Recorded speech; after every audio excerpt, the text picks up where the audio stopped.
My name's Brandon Bell. I'm an engineer based in Nashville, Tennessee.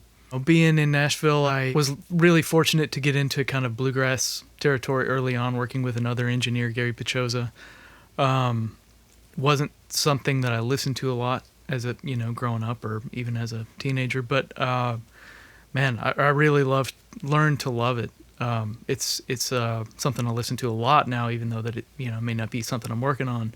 But definitely, I have a deep appreciation for it.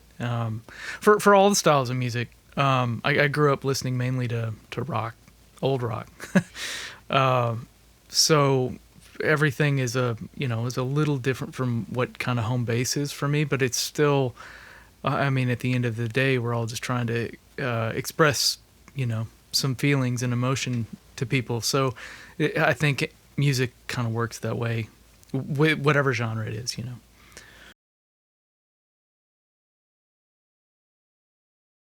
I love ribbon mics. I love the way the transients are reproduced with ribbon mics. It's just a smoother, like percussion instruments with a condenser. Is percussion instrument or mandolin playing a tremolo pattern my worst nightmare on a condenser mic. It's really hard to beat the figure eight patterns of a lot of the ribbons and how great they cancel out guitar to vocal bleed for a guitar and singer. And the cardioid ribbons, the KU5s, they are incredible at rejecting the room and everything around. So yeah, working with ribbons and just having to track everything with ribbons is actually a lot of fun.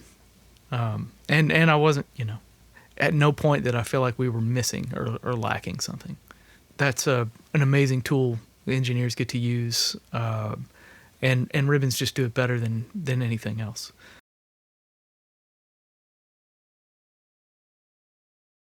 Man, it's old reliable. I just actually originally got it because it's so small. I can easily throw it in my backpack, and if I'm flying anywhere to work, I know in the very least I've got 2 channels of really clean, extremely reliable preamps that I'm not going to be afraid of putting a ribbon in or condensers or whatever. It's just like I said, old reliable.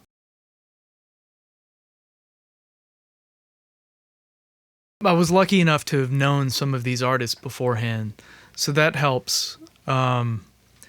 But really, again, it kind of goes back to the beginning of just really trying to capture the emotion of the thing, and like a couple of artists being able to put up just a 44 in front of somebody and capture the performance, the guitar, the vocal, harmonica, whatever the artist is playing, and it feel, I don't know, just getting to sit here and listen to that and it feel like I'm so connected to it in a way that's really special.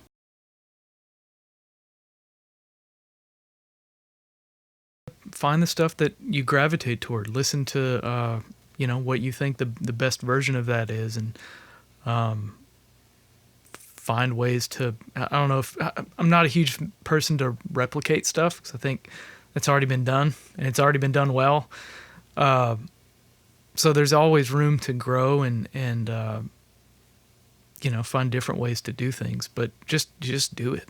You just have to do it. Like so much of the gig is, kind of repetition.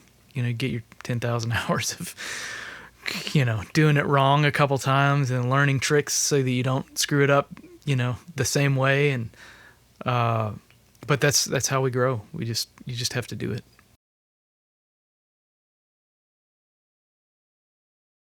It feels a little too early to have a real feeling of how it's changed anything. My hope is that more music becomes more like what we've captured the last 2 days, more organic, more. I want to hear somebody's heart. I really want to be connected in that way, and not a bunch of production tricks and gimmicks. There's a place for that, and I have no problem with it. But really, personally, as a music fan, that's what I want to hear, and I hope that with AI, it's going to be.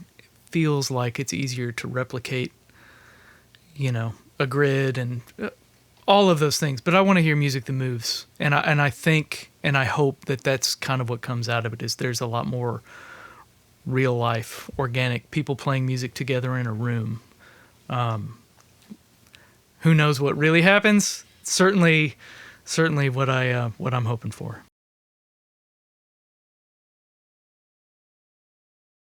For a lot of the vocals, we use the R84s. Really like the way they sound on vocals. Like, again, that figure 8 pattern is really great at rejecting the acoustic guitar, mandolin, whatever the artist is playing. The Nouveau 13s have been amazing on all the instruments we put them on, acoustic and mandolin, dobro. They're full-bodied, not a ton of proximity, so it really does work well, putting them pretty tight up to the instrument. And again, with a great figure 8 pattern of kind of being able to cancel out vocals above or below the mic. We used an R88 active for the room, and on a couple things that actually moved it in closer, and it became a pretty integral part of capturing harmony vocals even, and it was exceptional. We used a KU4 on a vocal, and it was, great. Again, that super tight cardioid pattern, and the R92 on a bass amp that was really fantastic. We used the 44, 2 or 3, we used the 44 just as the only kind of catch-all mic, with the 88 in the back as a room mic. With the 44, it's my favorite. Pretty sure it's my favorite mic of all time. It's really hard to beat, and I love that it's technology from the 30s or late 20s, and it's still something that's important to making records today. I'd put a 44 up in front of anybody and be really happy. There's just nothing like it.